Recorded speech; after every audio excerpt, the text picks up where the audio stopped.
Just a minute.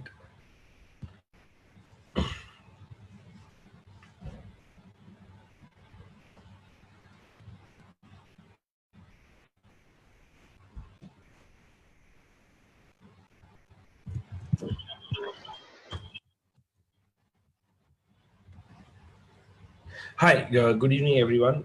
Thank you so much for joining. My name is Rishi Nanda. By profession, I'm a spiritualist. I take session based on Indian epics. And today, being an auspicious day of Raksha Bandhan, I thought, let us interact, on a couple of stories related to Raksha Bandhan. And, a couple of myths also related to Raksha Bandhan. So, so let's start. So we'll keep it very short, very crisp. And in case you have any question, anything that you feel you want me to repeat or highlight, please let me know in the chat box or in the comment section. And if time permits, and if it's related to the domain that we're discussing, and if I know, I'll definitely like to address that question. The reason I say this, if I know, is because ancient Indian history, Indian epics or Indian mythology, whatever you call, it's so huge. It's so huge कि मुझे लगता है कि कई जन्म लग जाए तो भी इंसान खत्म नहीं कर पाए उसे पढ़ने के लिए. So there's a possibility that you ask me something and I'm not aware of it. I will just fold my hands and seek forgiveness, because there's a possibility, it's beyond my knowledge. And but till date, grace of God, माँ सरस्वती का आशीर्वाद है कि जिसने मुझे आज तक जो भी पूछा है, invariably I've been able to answer. But in case I don't know, I'll definitely say I don't know, because I really don't like to bluff or beat around the bush. Because no one is right. No one can say that I'm the authority and I know. We all are sharing our views and learnings over here. So thank you so much for joining. So let's move ahead. As I said, today we are going to focus, a discussion really based on Raksha Bandhan. Okay. Now, what we have done over here is, am I audible or it's lagging? Okay.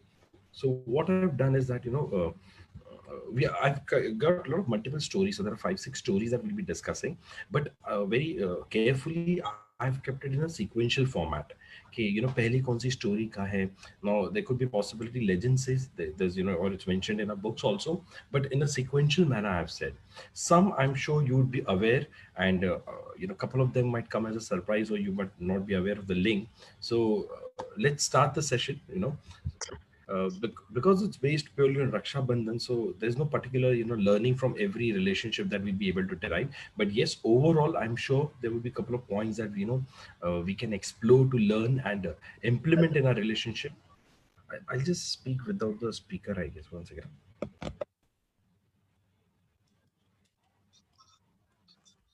just voice check one time. Am I audible? Can you just let me know in the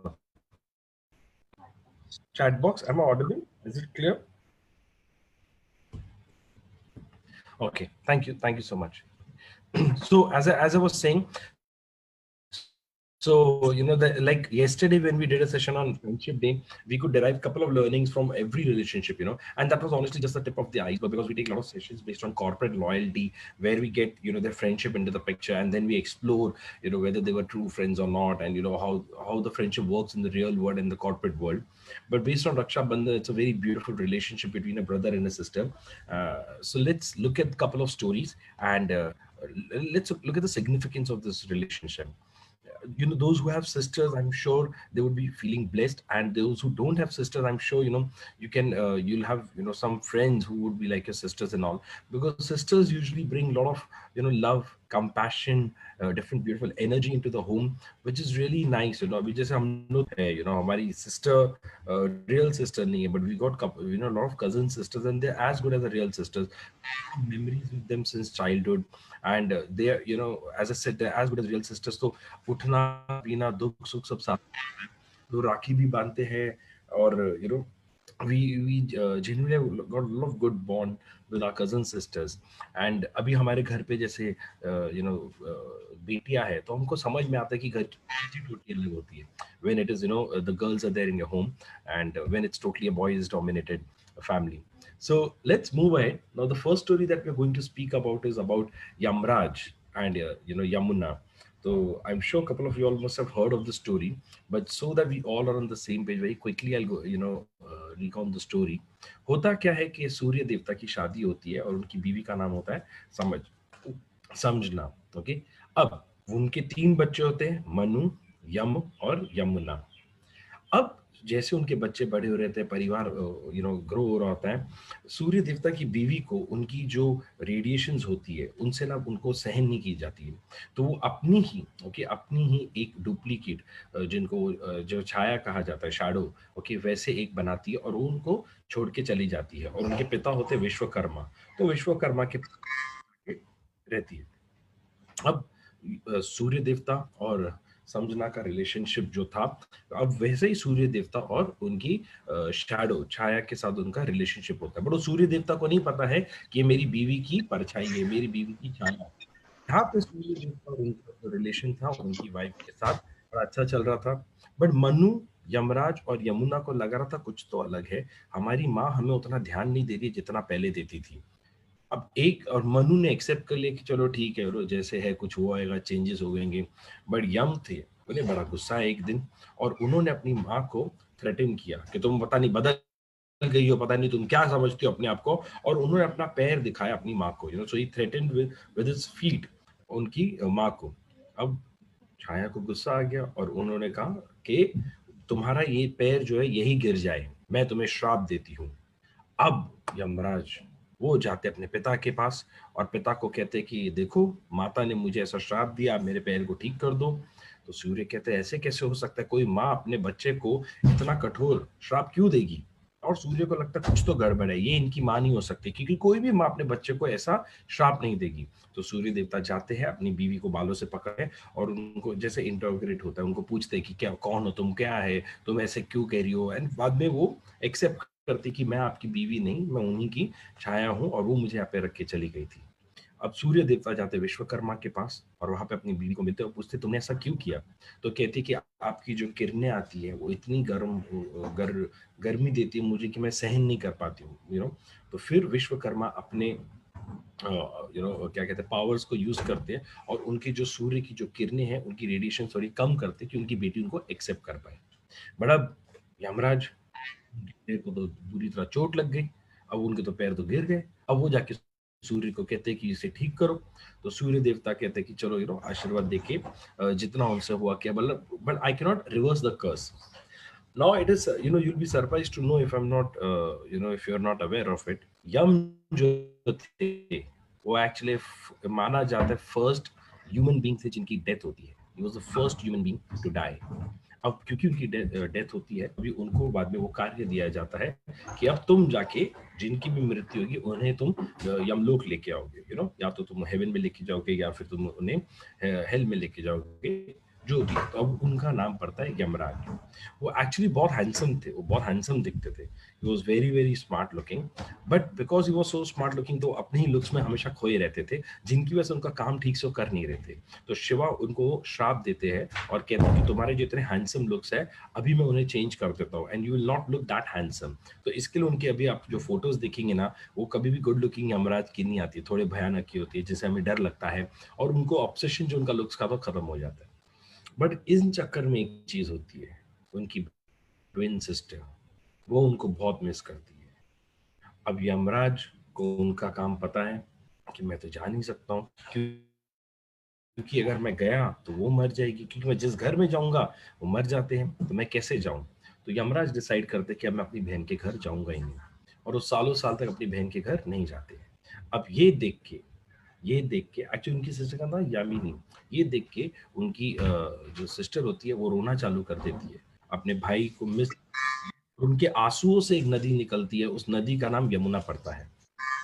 पे देवी देवता जाके कहते हैं यमराज को कि तुम जाके अपनी बहन को क्यों नहीं मिलते हो। बोलता मैं कैसे जा सकता हूँ अपनी बहन को मिलने के लिए, क्योंकि अगर मैं जाऊंगा वो मर जाएगी, तो मैं ही अपनी बहन का, अपनी प्रिय बहन का कारण कैसे बनूं मरने का, तो मैं नहीं जाना चाहता हूँ। तो फिर उन्हें देवी देवता सब समझाते हैं कि नहीं, अभी वो यमुना बन चुकी है, उन्हें कुछ नहीं होगा, तुम भरोसा रखो, तुम जाके अपनी बहन को मिलो, वो इमोर्टल हो गई है, सब उनको कहा जाता है। तब जाके यमराज उनके घर जाते हैं, और जैसे यमराज उनके घर आते हैं तो यमुना की खुशी के चार फूले नहीं समाती, और वो बहुत अच्छा उनके लिए खाना बनाती है, के लिए उनकी सेवा करती है, सब करती है। और यमराज इतने खुश हो जाते हैं उनकी हॉस्पिटैलिटी से, इतने खुश हो जाते हैं उनकी हॉस्पिटैलिटी से, कि वो कमिट करते हैं दी सिस्टर को कि मैं हर साल एक बार आऊंगा, you know.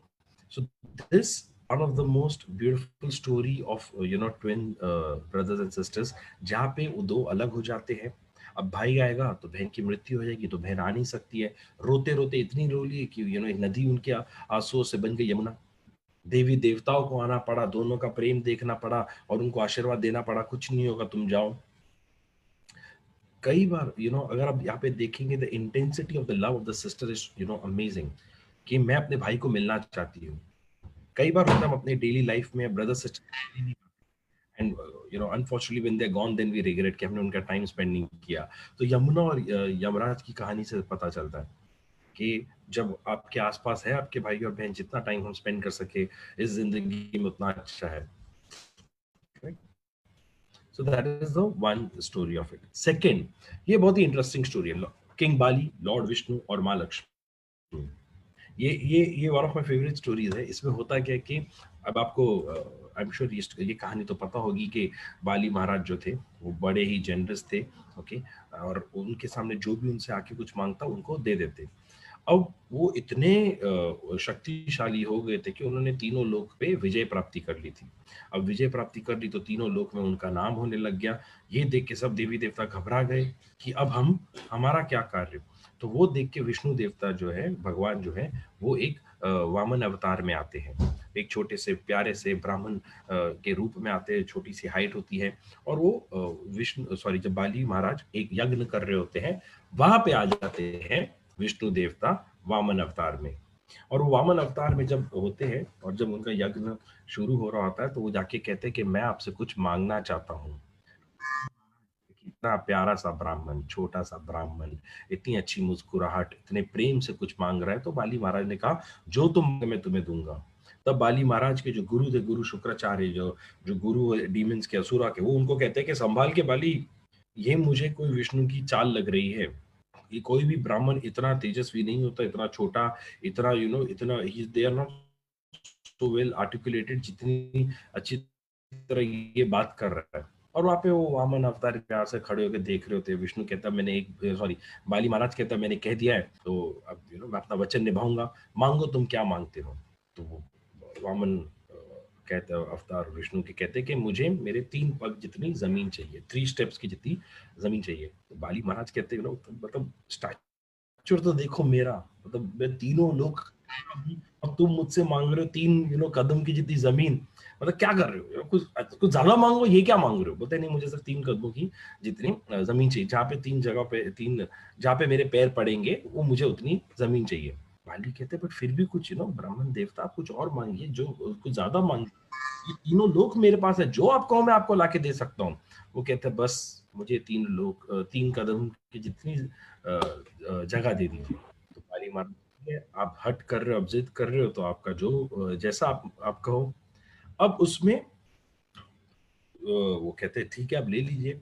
अब जैसे वो कहते हैं वैसे वो वामन जो है बड़ा होता शुरू होता है। और उस वक्त शुक्राचार्य देखते हैं बाली को और कहते हैं मैंने तुम्हें पहले ही कहा था ये विष्णु की कोई चाल है, अब हम फंस गए इसमें। वो अपना रूप बड़ा बड़ा बड़ा बड़ा बड़ा करना चालू कर देते हैं और इतने बड़े हो जाते हैं कि वो दिख ही नहीं रहे हैं। ओके, और वो पहला कदम रखते हैं स्वर्ग में। तो पहला कदम,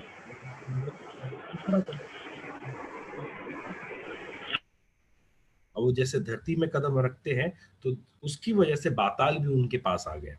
तो तीनों लोग अब हो गए 2 कदमों में खत्म।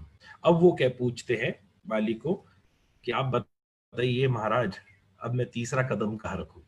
तो बाली महाराज समझते हैं प्रभु खुद ही आए दर्शन देने। वो कहते हैं प्रभु मेरे सर पे रखिए, और अपना सर झुकाते हैं।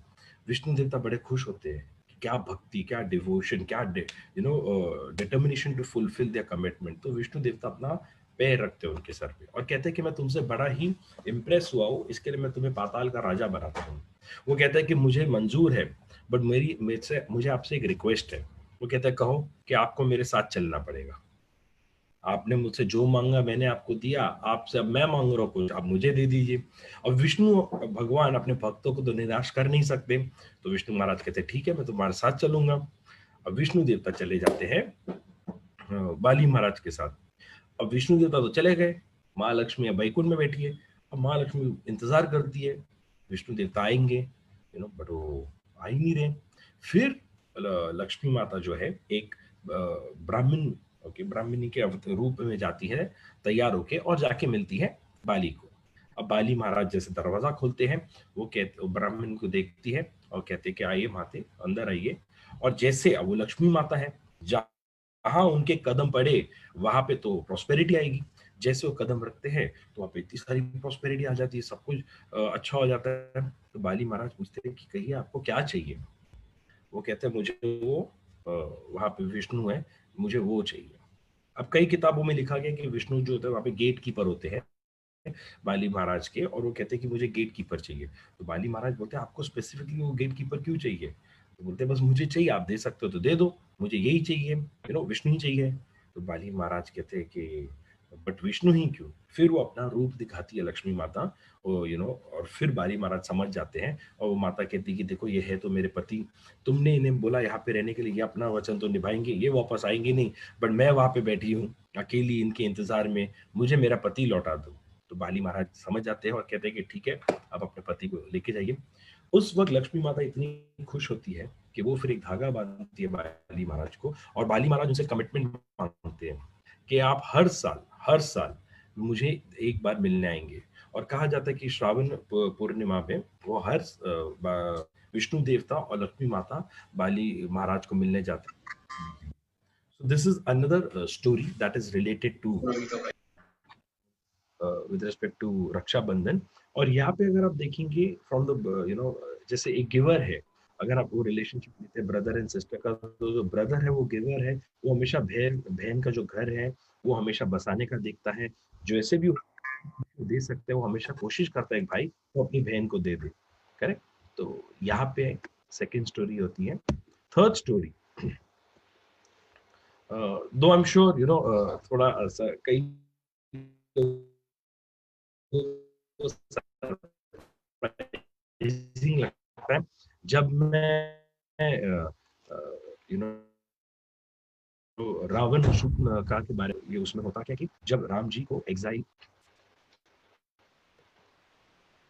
जब राम जी को हाँ, जब राम जी को एग्जाइल जाना पड़ता है और राम जी जाते हैं लक्ष्मण और सीता मैया के साथ, वहां पे बहुत ही ब्यूटीफुल गर्ल आती है, ओके, और वो राम जी को आके कहती है कि मैं आपसे शादी करना चाहती हूँ।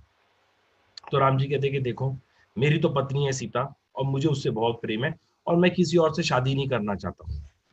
तो राम जी कहते हैं, मस्ती में कहते हैं, obviously he doesn't mean it, वो कहते हैं कि एक काम कीजिए, मेरा भाई है यहाँ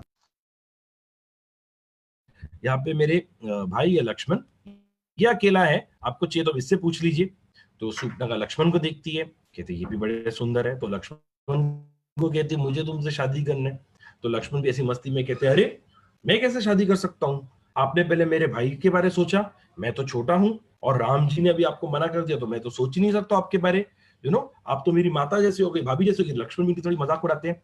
तो शूर्पणखा फिर राम के पास जाती है कि तुम्हारे भाई ने तो मुझे मना कर दिया, आप मुझे अपना लीजिए। वो कहता है अभी तो मैंने तुम्हें कहा तुम वापस लक्ष्मण के पास जाओ।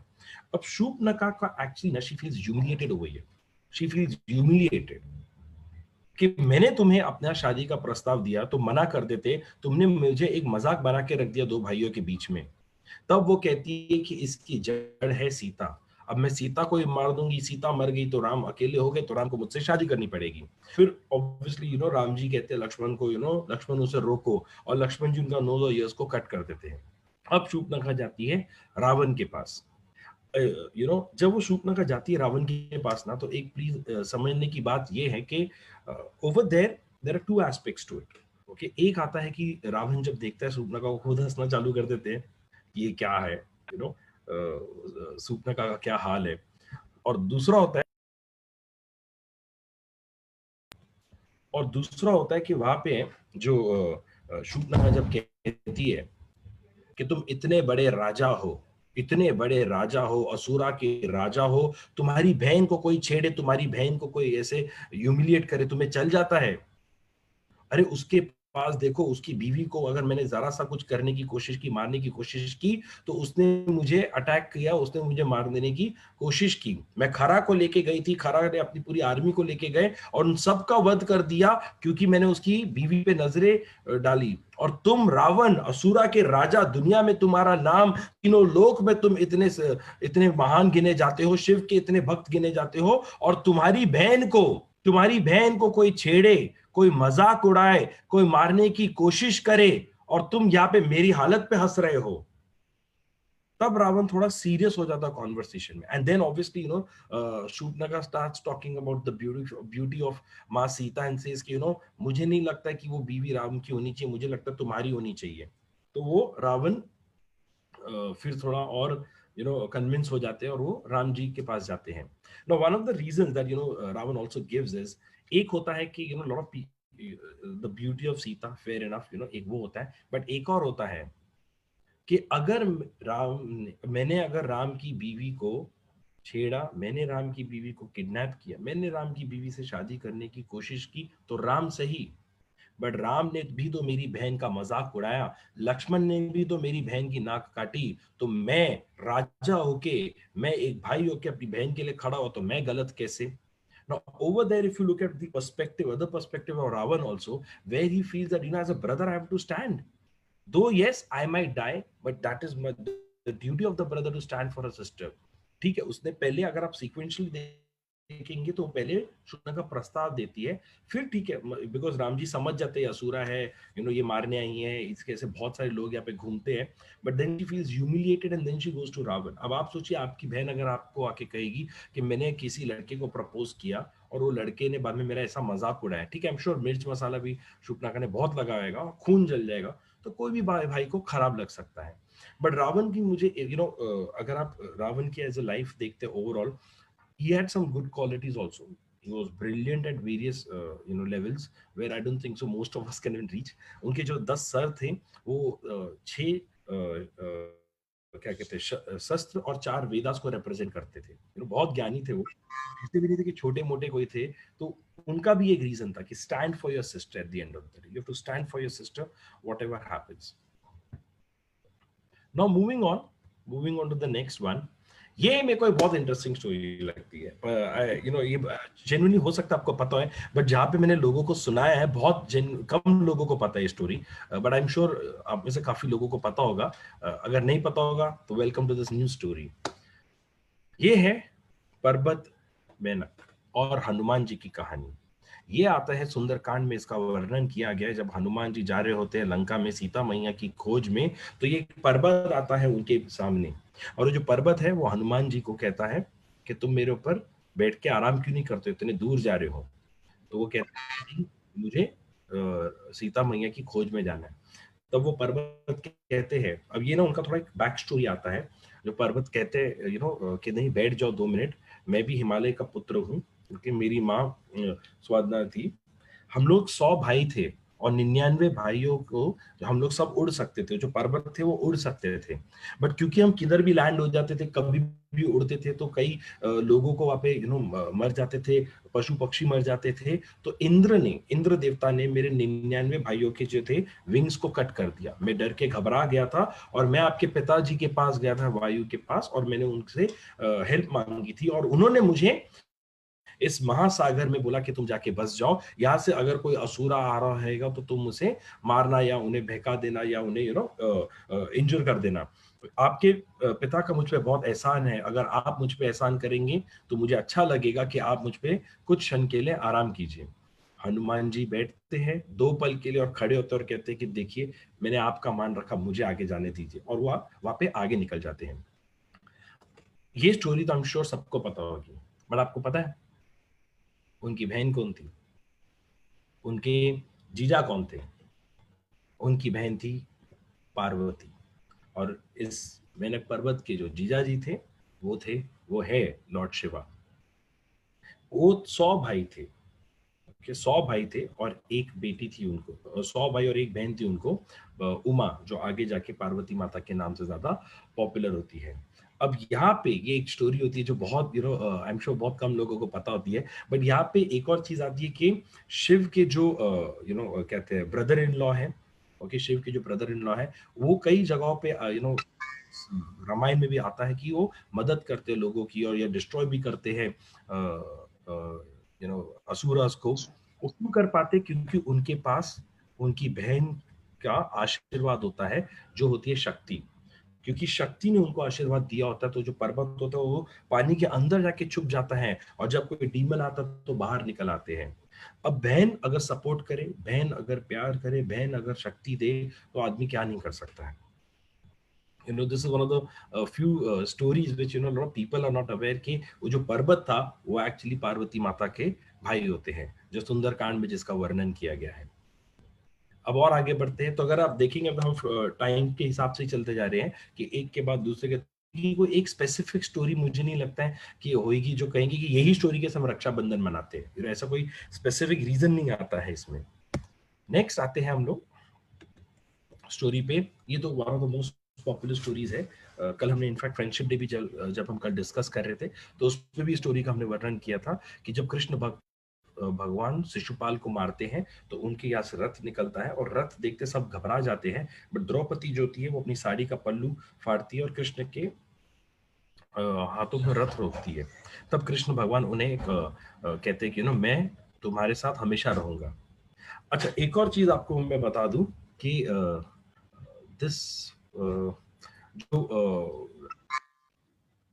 ठीक है, I will come to that point later. तो ये जो होता है, सॉरी, तो तो यहाँ पे द्रौपदी जो है, उसके बाद जब भी उन्हें कभी भी कोई चीज की मदद चाहिए होती है, जब उनके पति उनकी मदद नहीं कर पाते हैं, जब उनके पति उनकी मदद नहीं कर पाते, रिश्तेदार उनकी मदद नहीं कर पाते, वो हमेशा अपने भाई कृष्ण को याद करती थी। और एक समय ऐसा आता है कि जब उनका वस्त्र हरण होता है सभी सबके सामने, राज दरबार में, और वहां पे उनके पति उनके रिश्तेदार उनकी मदद नहीं कर पाते, तब वो अपने भाई को याद करते हैं, और उस वक्त जाके वहां पे कृष्ण देवता आके उन्हें बचाते भी हैं। यहाँ पे ना एक और चीज आपको महाभारत में, अगर आपने कभी गौर किया होगा या आपको स्ट्राइक होगा, श्योर, जब अर्जुन भी है ना, महाभारत के टाइम बैटल फील्ड के पहले वो जाके कहते हैं कि मुझे युद्ध नहीं करना है, तो कृष्ण ही अर्जुन को समझाते कि युद्ध की आज अहमियत क्या है। और वो पता है उसमें एक बहुत इंटरेस्टिंग बात होती है, जो context wise I am talking about, as a context what happens over there is that Krishna and Arjun जब वहां पे बैठे होते हैं और अर्जुन कहते हैं कि मुझे युद्ध नहीं करना है, तो तब कृष्ण उनको समझाते हैं कि ये युद्ध का पर्पस क्या है। और अर्जुन कहते हैं कि एक द्रौपदी के लिए इतने लाखों सेना आ गए, युद्ध हो रहा है, रथ बहेगा, मुझे समझ में नहीं आ रहा है इसका पर्पस क्या है। तब कृष्ण उनको समझाते हैं कि ये जो युद्ध है, इसे धर्म युद्ध कहा जा रहा है। अब अर्जुन एक द्रौपदी के लिए नहीं है, अब ये एक द्रौपदी के लिए नहीं है, अब ये उन औरतों के लिए जो इंद्रप्रस्थ में रहती है, उन औरतों के लिए जो हस्तिनापुर में रहती है। क्योंकि सोचो, दुर्योधन ने अगर द्रौपदी का इंद्रप्रस्थ की महारानी के वस्त्र हरण करने की कोशिश की हस्तिनापुर के राज दरबार में, अगर वो राजा बन जाएगा तो फिर सोचो वो क्या करेगा। और इस वक्त अर्जुन अगर तुम युद्ध नहीं करोगे, तो सदियों तक लोग अपनी यही कहेंगे, जब उनकी बीवी उनको जाके कहेगी कि देखो मुझे एक दुर्योधन छेड़ रहा है, तो वो कहेंगे अरे मैं क्या करूं, अर्जुन ने कुछ नहीं कर पाया तो मैं क्या कर सकता हूं। He said it is about context setting right now. As a brother, he also ensured that his brother-in-law understands his responsibility. He could have done it on his own, but he said, no, you have to understand it is your responsibility also. मैं बहन को बचाऊंगा और मैं अकेले ही सबको मार सकता हूँ, पर तुम भी तो कोशिश करो, तुम भी तो मेरी बहन के लिए खड़े हो, तुम भी तो अपने शस्त्र उठाओ। अगर तुमसे ना हो पाएगा तो मैं तो एक पल में ये युद्ध को खत्म कर दूंगा, पर तुम कुछ तो करके दिखाओ। तो वो यार I love the beautiful relationship that he had with Draupadi. वो बहन भी है, बट वो अपने जीजा को जाके समझाते भी है कि देखो मैं तो अपनी बहन का ख्याल रख सकता हूँ, आप भी एक बार कोशिश करके तो देखो, आपसे नहीं हो तो मैं कर लूंगा। एक भाई बहन का रिलेशनशिप, इसमें कई बार होता है कि आपको एक स्टेप बैक भी लेना पड़ता है जब शादी हो जाती है, क्योंकि अब उसका जो जीवन है उसके पति के साथ है। बट इसका मतलब ये नहीं कि भाई छोड़ दे। अगर वो भाई को लगता है कि नहीं, अगर मैं अपने जीजा को जाके समझा दूं, अगर वो ध्यान भटक गया तो उस पर गलत क्या है। So let me explain to my brother in law also, वो मेरी ही बहन है, अगर उससे नहीं होगा तो मैं कर लूंगा।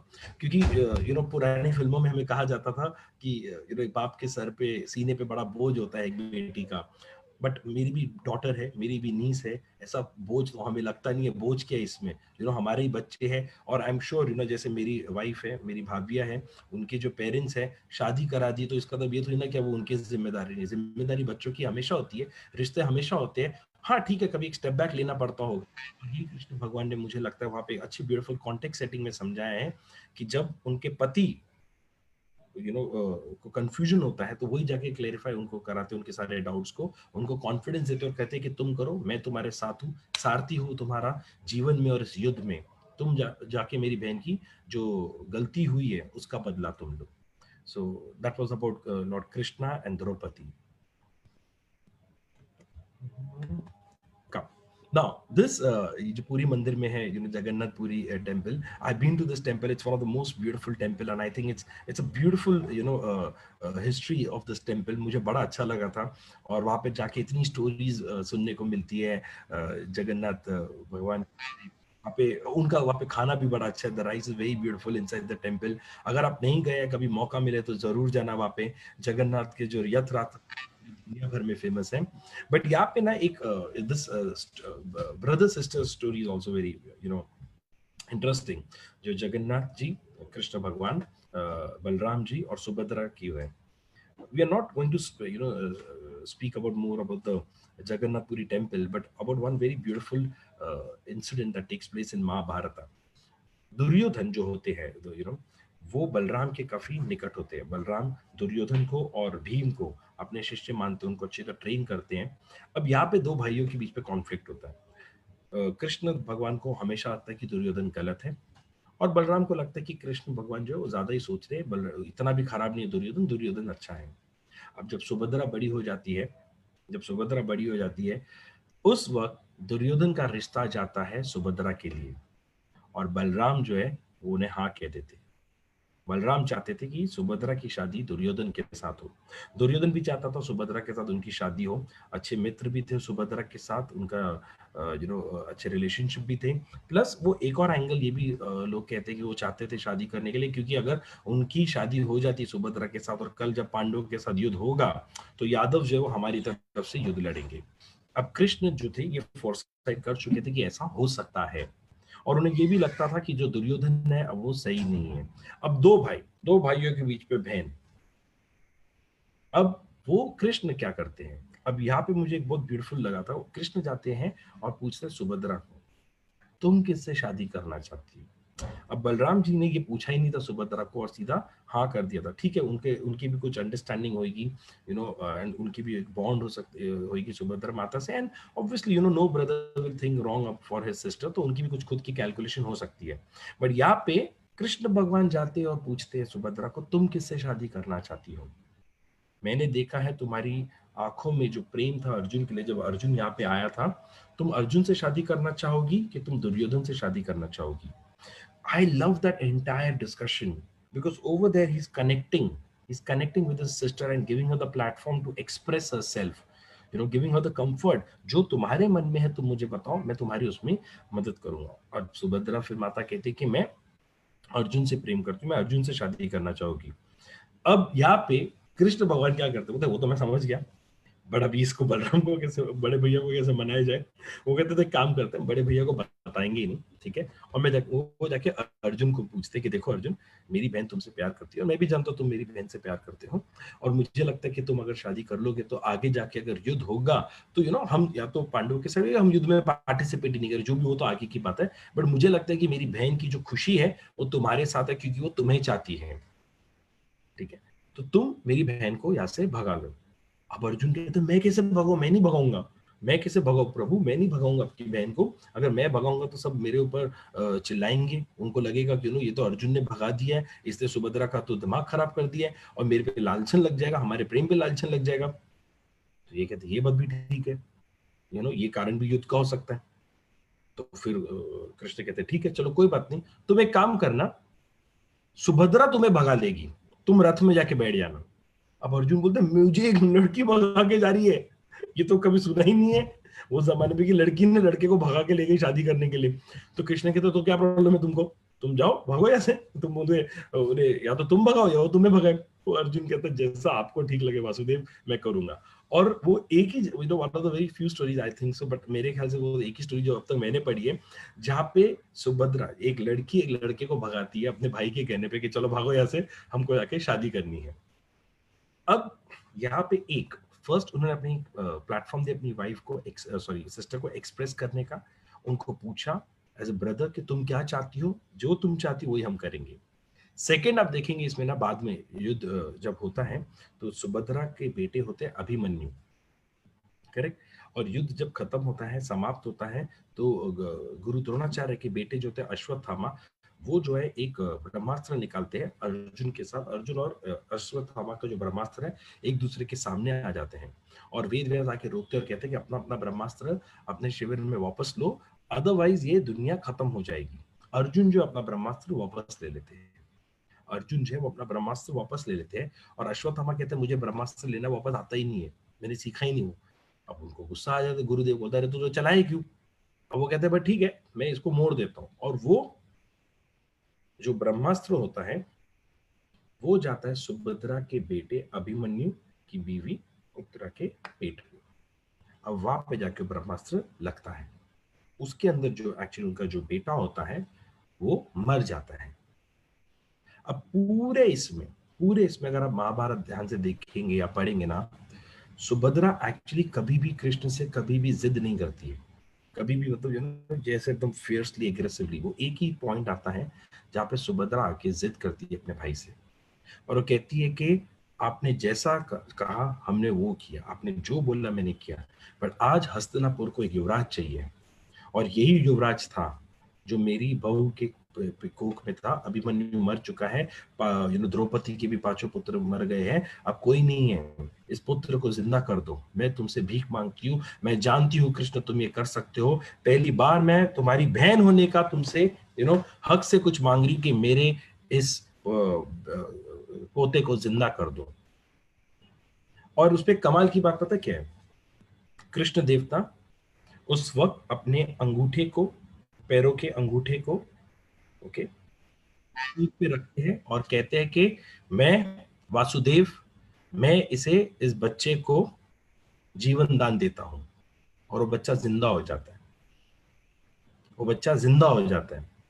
अब आपको पता है होता क्या, वो बच्चे को जिंदा करने की वजह से कृष्ण भगवान की जो पूरी बॉडी होती है ना, पूरी जो बॉडी होती है ना, इट इज वज्र की होती है, वेरी स्ट्रांग, उनको कोई फर्क नहीं पड़ता है। बट बिकॉज उन्होंने किसी को एक जीवन दिया जो प्रकृति के खिलाफ जाके एक भाई ने बहन के लिए, कृष्ण ने किसी के लिए किया, उसकी ऐसे उनका वो जो टो होता है ना, अब वो जो होता है उनका वीक पॉइंट हो जाता है।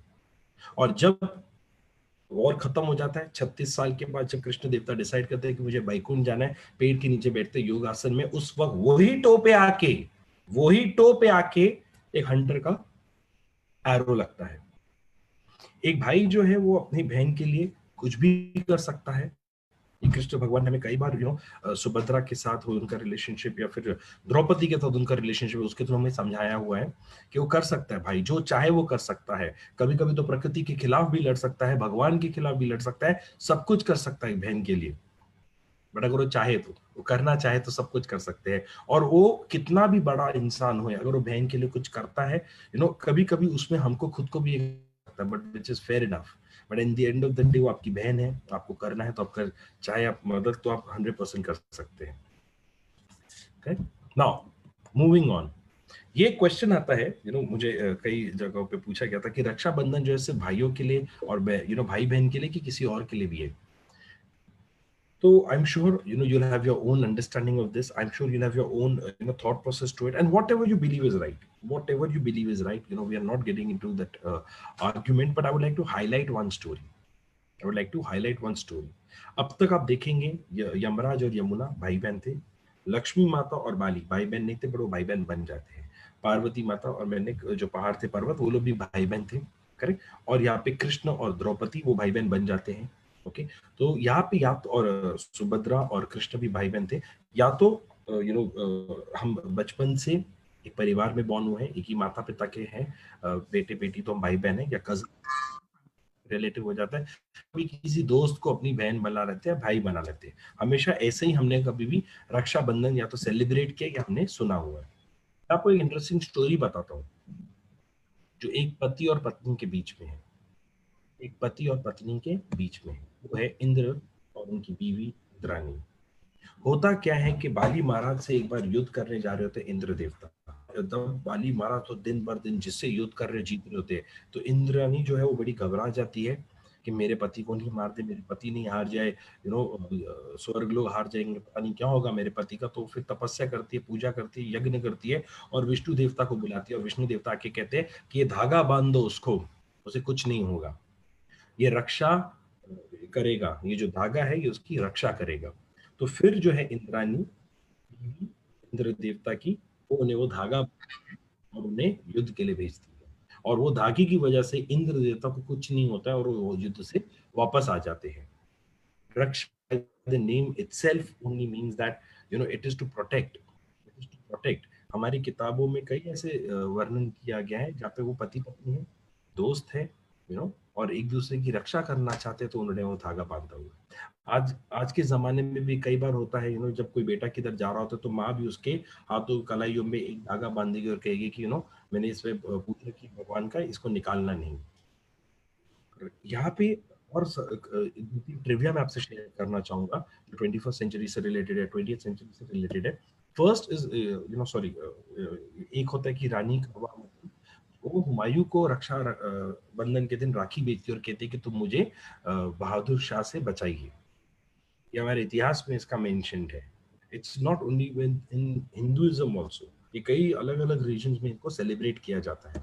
ये तो और भी इंटरेस्टिंग है, रविंद्रनाथ टैगोर ने रक्षाबंधन के दिन, टू प्रिवेंट 1905 बंगाल पार्टीशन, उन्होंने वहां पे सबको रिक्वेस्ट किया था कि जितने भी लोग वहां पे हैं, वो हिंदू हो, मुस्लिम हो, जो भी वो रिलीजन को बिलोंग करते हैं, इररिस्पेक्टिव ऑफ दैट, जो भी लड़की है वो लड़कों को जाके राखी बांधे और जो लड़के उन्हें अपनी बहन माने। And you will not believe, it was a success. Lot of people over there, irrespective of the religion, उनको फर्क ही नहीं पड़ा, उन्होंने जाके वहां पे राखी बंधवाना चालू किया। बिकॉज रविंद्रनाथ टैगोर को पता चला, लग रहा था कि ये जो है डिवाइड एंड रूल ब्रिटिशर्स की जो पॉलिसी है, उसको अगर हमें करना तो हमको यूनाइट होना पड़ेगा, और रक्षाबंधन से ब्यूटीफुल वहां पे और कोई सेलिब्रेशन हो ही नहीं सकता है।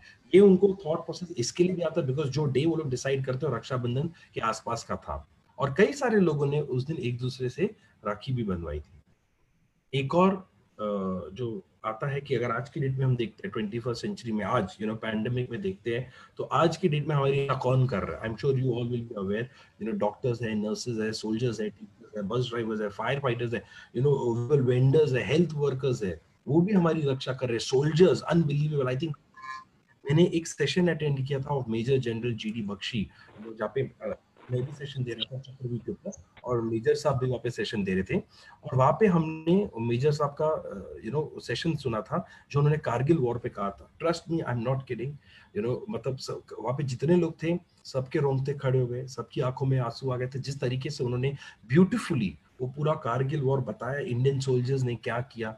जैसे उनकी प्रेजेंटेशन खत्म हुई, मैंने अपनी वाइफ महक को पूछा, मैंने, मुझे समझ में नहीं आ रहा है लकी कौन है, हम में लकी कौन है? ये सोल्जर्स जो इतना सब सहन करते हैं, इतनी प्रैक्टिस करते हैं, इतनी एक्सरसाइज करते हैं, इतनी दुश्मनों से लड़ते हैं, एंड 1.3 बिलियन लोगों को प्रोटेक्ट करते हैं, या हम 1.3 बिलियन लोग जिनको इतने महान सोल्जर्स प्रोटेक्ट करते हैं। भला ये देश ही इतना महान है कि जब हम किसी की रक्षा करते हैं, तब हमको वो प्लेटफॉर्म मिलता है where people look up to you. So understanding of Raksha Bandhan is pretty simple. It's a very serious festival. Where tying that rakhi, where tying that thread, you're actually passing on a responsibility, a duty to someone to help you, to protect you whenever you are in danger, whenever you need them. जब आप अपने भाई के हाथों में कलाइयों में राखी बांधते हैं, तो बेसिकली आप कह रहे हो कि अगर मुझे कभी मुसीबत आएगी जिंदगी में, कोई भी प्रकार की मुसीबत आ सकती है, health, wealth, relationship, spiritual, emotional, या आपका फर्ज बनता है कि आप आके मेरी मदद करना। और भाई जब वो राखी बंधवाता है तो वो एक्सेप्ट करता है। पहले जमाने में आप देखेंगे जो स्टोरीज अब मैंने आपको बताई कि एक भाई बहन अलग हो गए, यमराज और यमी, तो वो रोते रोते एक नदी बन गई। फिर आप देखेंगे कि रावण ने तो युद्ध छेड़ दिया क्योंकि उनकी बहन को छेड़ा। बाली महाराज ने लक्ष्मी माता के साथ विष्णु को भेज दिया, भगवान को अपने घर से भेज दिया, क्योंकि मैं उन्हें अपनी बहन मानता हूँ। मतलब आप सोचिए, आप भगवान को भेज रहे हैं अपने घर से और कहते हैं कि अब हर साल आइए अपने मेरी बहन के साथ आइए। यहाँ पे कर्णावती ने भी मदद मांगी हुमायूं से, राखी भेज के कि आप मेरी रक्षा करो। It is not about a particular religion, I consider you as my protector today, you have to come and help me, you have to come and save. And that's the beauty of Raksha Bandhan. So please just don't limit it to a very to a very specific relationship between brothers and sisters. जो आप किसकी भी मदद कर सकते हैं, वो मेरे ख्याल से वो आके आपको वो सेक्रेट थ्रेड आके बांध सकता है। जितना हम रक्षा एक दूसरे की करेंगे उतना ही अच्छा है। अभी तो नेचर भी हमारे अगेंस्ट है थोड़ा, तो हमको थोड़ा ध्यान रखना पड़ेगा। So but let's spread love, peace, harmony, and using this beautiful occasion of Raksha Bandhan. Thank you so much for your time, energy. I hope you enjoyed the short stories that we wanted to discuss on Raksha Bandhan about various brothers and sisters and about Indra and his wife Indrani. Any question, anything, you can let me know in the chat box.